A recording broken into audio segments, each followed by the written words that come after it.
Hello दोस्तों, नमस्कार। कैसे हम बात करने वाले हैं इंडिया वर्सेस ऑस्ट्रेलिया के बीच फोर्थ टेस्ट का फोर्थ डे था। आज संडे था और कमाल का रोमांचकारी आज का मैच रहा।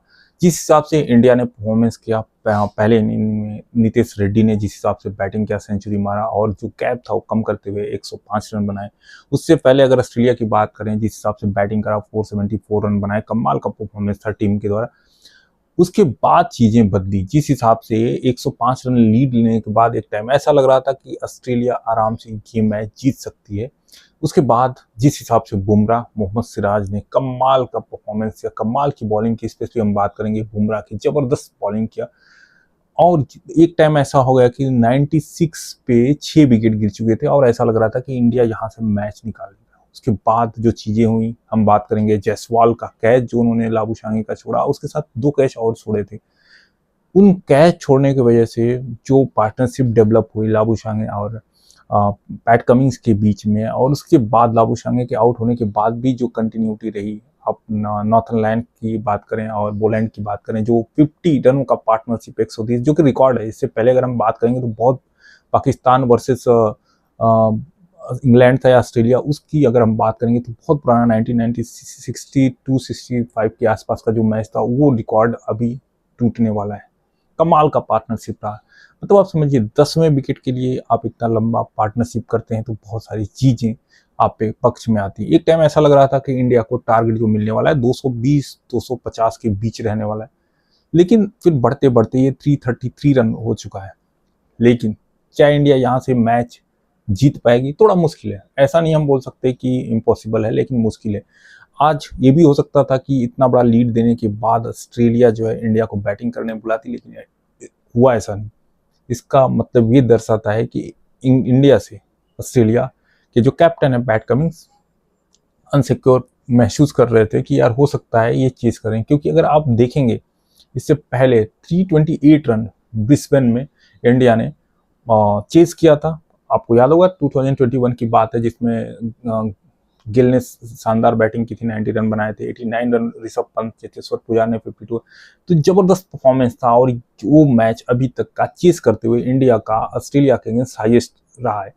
तो क्या ये चीजें बदल सकती हैं? देखिए, बदलने को कुछ भी हो सकता है, लेकिन इंडिया का जो करंट परफॉर्मेंस है, जो बैटिंग का आप बात करें, रोहित शर्मा की बैटिंग की बात करें, विराट कोहली जो सबसे भरोसेमंद खिलाड़ी हैं, उनका बैट नहीं चल रहा है, तो चीजें इतनी आसान नहीं है। और अगर हम बात करें फोर्थ डे ऑस्ट्रेलिया की बॉलिंग की, तो कमाल की स्टार्क, पैट कमिंस, बोलैंड, जिस सब नॉर्थनलैंड ने भी कमाल का परफॉर्मेंस दिया है।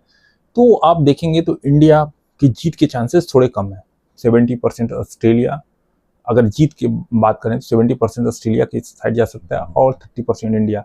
दूसरा सबसे ज्यादा अपॉर्चुनिटी है इस मैच का, अगर हम जीत की बात करेंगे तो ऑस्ट्रेलिया का पलड़ा भारी है।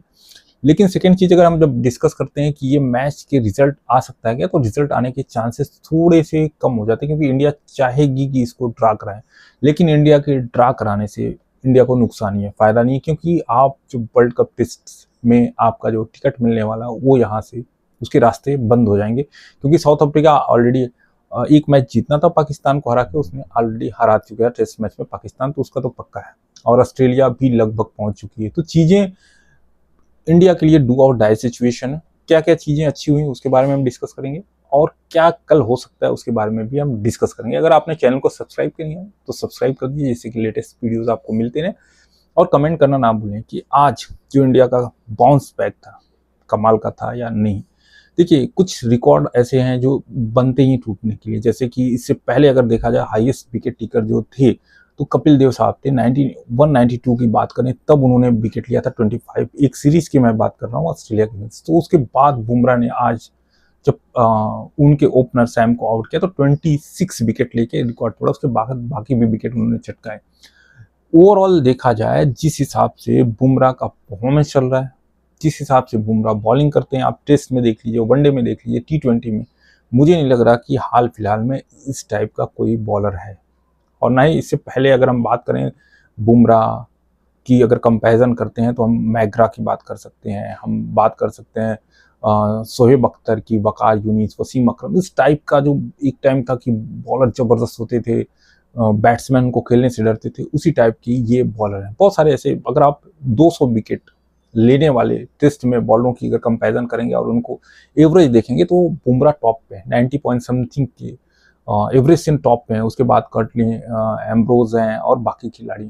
तो आप समझ सकते हैं कि किस लेवल के बॉलर हैं बुमराह, लेकिन उनका साथ कोई अच्छे से निभा नहीं रहा। मोहम्मद सिराज ने अच्छी बॉलिंग की, लेकिन आज अनलकी रहे आकाशदीप, जिन्होंने विकेटलेस रहे, लेकिन कमाल का बॉलिंग रहा, कमाल का परफॉर्मेंस रहा। इंडिया यहाँ पे बैटिंग लंबा करने की कोशिश किया, नीतीश रेड्डी को खिलाया, हालांकि आज बॉलिंग उन्होंने नहीं किया, उन्होंने वाशिंगटन सुंदर को भी दिया अपॉर्चुनिटी, लेकिन पहले इनिंग में उन्होंने प्रूव किया। जो पार्टनरशिप डेवलप हुई थी नीतीश रेड्डी एंड सुंदर के बीच में, उसी की वजह से इंडिया जो है इस सिचुएशन में पहुंच पाया है कि इंडिया जीतने के बारे में सोच सकता है। नहीं तो जो सिचुएशन थी तो एक टाइम ऐसा लग रहा था कि इंडिया तो हार चुका है मैच।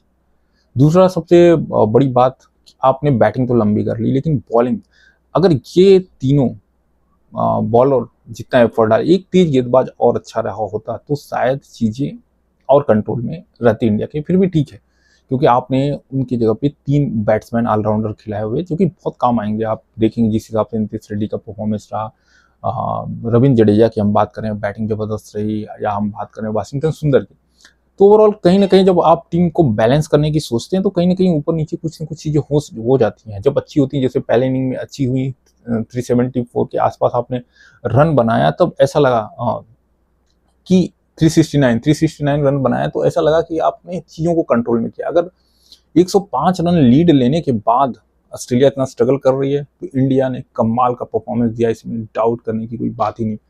लेकिन अभी तक का परफॉर्मेंस अगर जीत में तब्दील नहीं हुआ तो इसको कोई याद नहीं करने वाला। सब लोग भूल जाएंगे, नीतीश रेड्डी का शतक भूल जाएंगे, बुमराह की बॉलिंग भूल जाएंगे, सब चीज भूल जाएंगे। याद रहेगा तो सिर्फ और सिर्फ ऑस्ट्रेलिया का परफॉर्मेंस, लाबुशांगे की बैटिंग याद रहेगी, स्मिथ की बैटिंग याद रहेगी, या बाकी खिलाड़ियों का परफॉर्मेंस जो रहेगा वही याद रहेगा। तो इंडिया को यहाँ से जीत के लिए सोचना चाहिए, और इंडिया एज अ देखेंगे गौतम गंभीर के कोचिंग में एग्रेशन के साथ ही उतरेगी, और पहले तो कोशिश करेगी कि आप चाहो कि जितना जल्दी हो सकता है ऑस्ट्रेलिया के लास्ट विकेट को आउट करो, लेकिन ये भी हो सकता है कि कल एक आध दो गेंद खेले, एक आध ओवर खेले, फिर इंडिया को बुला लें, और ऑस्ट्रेलिया भी चाहेगा कि ये मैच वो जीतें, क्योंकि इतना करीब आके आप नहीं चाहोगे, क्योंकि 333 रन बनाना इतना आसान नहीं होता जितना हम बोलते हैं, सोचते हैं। क्योंकि आप सेकेंड इनिंग में, फर्स्ट इनिंग में आप बना सकते हैं, लेकिन ऑस्ट्रेलिया का सिचुएशन देखिए, 474 रन बनाने के बाद क्या सिचुएशन, किस फेस में अभी पहुंच चुके हैं। तो बहुत सारी ऐसी चीजें होती हैं जो आप कहना और करना बहुत अंतर होता है। 228 पे 9 विकेट, लेकिन उससे पहले अगर आप देखेंगे तो कमाल का परफॉर्मेंस रहा है इंडिया का, जिस हिसाब से इंडिया ने बॉलिंग किया। स्पेशली मैं बार बार बोल रहा हूँ, बुमराह कमाल के बॉलर हैं। आप जब भी देखते होंगे तो बुमराह को ऐसा लगता है कि हर गेंद पे विकेट ले सकते हैं। मोहम्मद सिराज ने भी कमाल का। दूसरा सबसे इम्पोर्टेंट चीज, जो जायसवाल ने कैच छोड़ा, वो थोड़ा सा लगा, क्योंकि लाबुशांगे उस समय आउट हो जाते तो हो सकता था ये मैच इंडिया के पक्ष में आ गया होता। हालांकि ये नहीं बोल सकते, क्योंकि अगर ऑस्ट्रेलिया 96 पे 6 विकेट जा सकती तो इंडिया का भी तो जा सकता, क्योंकि पिच वैसे खेल रही थी, बॉलिंग अच्छी कर रहे थे, तो ऑस्ट्रेलिया के पास भी अच्छे बॉलर हैं। आप पैट कमिंग्स की बात कर लें, आप स्टार्क की बात कर लें, तो अच्छे बॉलर हैं।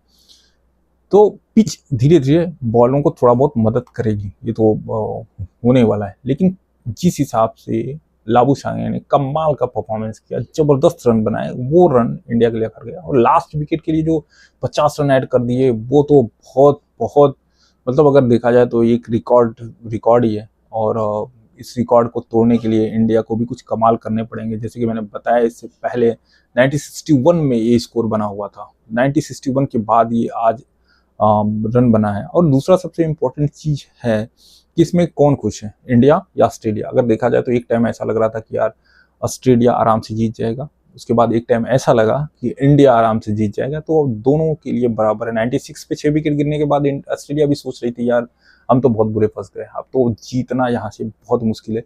लेकिन चीजें बदली और 228 रन पे 9 विकेट है, तो अब ऑस्ट्रेलिया लग रहा है कि वो पॉजिटिव पोजीशन में। लेकिन सेम टाइम पे अगर देखा जाए 105 रन की लीड लेने के बाद भी ये सिचुएशन है ऑस्ट्रेलिया की, तो इंडिया कहीं ना कहीं खुश होगा इस चीज से। कल देखते हैं क्या होता है। मैं तो उम्मीद करूंगा कि इंडिया यहाँ से जीते, 340 रन से ज्यादा नहीं मिलने वाले। उम्मीदें उतनी ज्यादा मत रखिए, लेकिन चांस हो सकता है इंडिया के जीतने, क्योंकि इंडिया के लिए करो और मरो का सिचुएशन है, डू और डाई सिचुएशन।